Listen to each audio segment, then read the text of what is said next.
তো এইটা কি হয়েছে? এটা কি জঙ্গল নাকি? এটা কিভাবে একটা শিক্ষা প্রতিষ্ঠান হতে পারে? এবং আপনারাই কি করেছেন?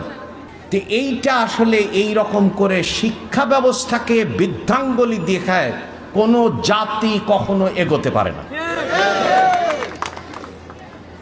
এবং খেয়াল করেন, আমি খুব আশ্চর্য হয়েছি যখন জিজ্ঞেস করেছি যে এখানে এখন সাংস্কৃতিক প্রতিযোগিতা হয় না নিয়মিত, আমরা লক্ষ্য করেছি ক্রীড়া প্রতিযোগিতা হয় না, অর্থাৎ একাডেমিক ক্যালেন্ডারে পরীক্ষার কথা আপনারা বলেছেন, কিন্তু কেউ যদি বলতেন যে আমরা দেখতে চাই বার্ষিক সাংস্কৃতিক প্রতিযোগিতার ক্যালেন্ডার, আমরা দেখতে চাই বার্ষিক ক্রীড়া প্রতিযোগিতার ক্যালেন্ডার, আমরা দেখতে চাই বার্ষিক কমিউনিটি সেবার ক্যালেন্ডার, অর্থাৎ আপনি কমিউনিটিতে যাচ্ছেন, যেমন কিছুক্ষণ পরে আমরা বৃক্ষরোপণ অভিযান বৃক্ষরোপণ করব, তেমনি আপনার এলাকাতেও তো শিক্ষার্থী হিসাবে কমিউনিটির সাথে নিজেকে সংযুক্ত করতে হবে।